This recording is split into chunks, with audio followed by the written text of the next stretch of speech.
सप्तशती न्यास तदंतर सप्तशती के विनियोग, न्यास और ध्यान करने चाहिए। न्यास की प्रणाली पूर्ववत है। विनियोग इस प्रकार है। प्रथम, मध्य और उत्तर चरित्र के क्रमश ब्रह्मा, विष्णु, रुद्र ऋषि है। श्री महाकाली, महालक्ष्मी और महासरस्वती देवता है। गायत्री उष्णिक और अनुष्टुप छंद है। नंदा शाकंभरी तथा भीमा शक्ति है। रक्तदंतिका दुर्गा तथा ब्राह्मणी बीज है। अग्नि, वायु और सूर्य तत्व है। ऋक, यजुः और सामवेद ध्यान है। सकल कामनाओं की सिद्धि के हेतु श्री महाकाली, महालक्ष्मी और महासरस्वती देवता की प्रीति के लिए प्रथम, मध्य, उत्तर चरित्र के जप में इसका विनियोग किया जाता है।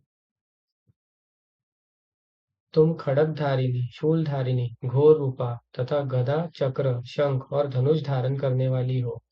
बाण, भुशुंडी और परिध ये भी तुम्हारे अस्त्र है।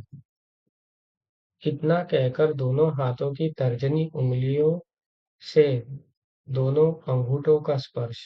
देवी, आप शूल से हमारी रक्षा करें। अंबिके, आप खड्ग से भी हमारी रक्षा करें तथा घंटा की ध्वनि और धनुष की टंकार से भी हम लोगों की रक्षा करें। दोनों हाथों के अंगूठे से दोनों तर्जनी उंगलियों का स्पर्श करें। चंडिके, पूर्व, पश्चिम और दक्षिण दिशा में आप हमारी रक्षा करें तथा ईश्वरी, आप त्रिशूल को घुमाकर आप उत्तर दिशा में भी हमारी रक्षा करें। अंगूठे से मध्यमा उंगलियों का स्पर्श करें। तीनों लोकों में आपके जो परम सुंदर रूप एवं अत्यंत भयंकर रूप विचरते हैं, उनके द्वारा भी आप हमारी तथा इस भूलोक की रक्षा करें। अनामिका, उंगलियों का स्पर्श करें। अंबिके, आपके कर पल्लवों में शोभा पाने वाले खड्ग, शूल और गदा आदि जो जो अस्त्र हो, उन सबके द्वारा आप सब ओर से हम लोगों की रक्षा करें। कनिष्ठ का उंगलियों का स्पर्श करें। सर्वस्वरूपा, सर्वेश्वरी तथा सब प्रकार की शक्तियों से संपन्न दिव्य रूपा दुर्गे देवी, सब भयों से हमारी रक्षा करो। तुम्हें नमस्कार है। हथेलियों और उनके पृष्ठ भागों का स्पर्श करें। तुम खड्गधारिणी, शूलधारिणी, घोर रूपा, दाहिने हाथ की पांचों उंगलियों से हृदय का स्पर्श करें। देवी, आप शूल से हमारी रक्षा करें। इतना कहकर सिर का स्पर्श करें। चंडिके, पूर्व, पश्चिम, इतना कहकर शिखा का स्पर्श करें।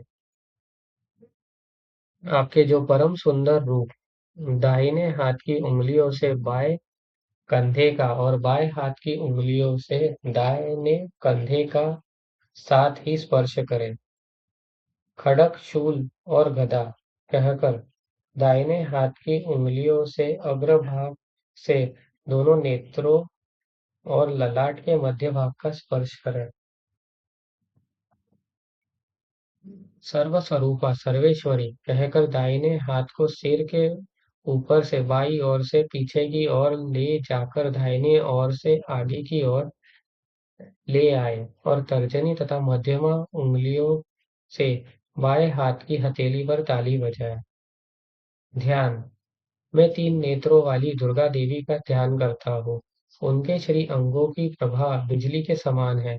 वे सिंह के कंधे पर बैठी हुई भयंकर प्रतीत होती है। हाथों में तलवार तथा ढाल लिए अनेक कन्याएं उनकी सेवा में खड़ी है।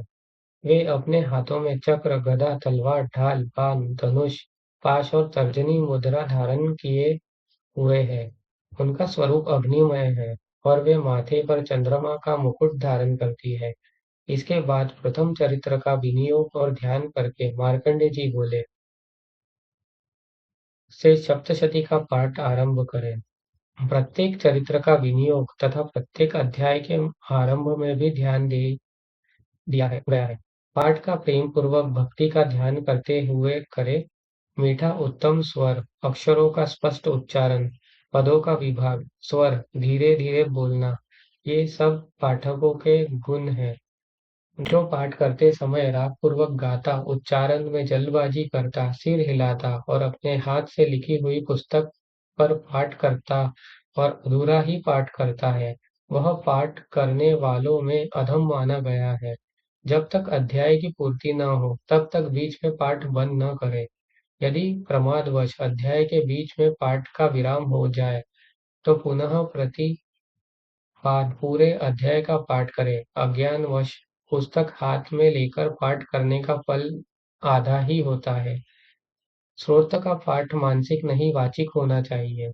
वाणी से उसका स्पष्ट उच्चारण ही उत्तम माना गया है। बहुत जोर-जोर से बोलना तथा पाठ में उतावली करना वर्जित है। यत्नपूर्वक शुद्ध एवं स्थिर चित्त से पाठ करना चाहिए। अपने हाथ से लिखे हुए अथवा ब्राह्मणेतर पुरुष के लिखे हुए श्लोक का पाठ न करें। अध्याय समाप्त होने पर इति वद अध्याय तथा समाप्त शब्द का उच्चारण नहीं करना चाहिए।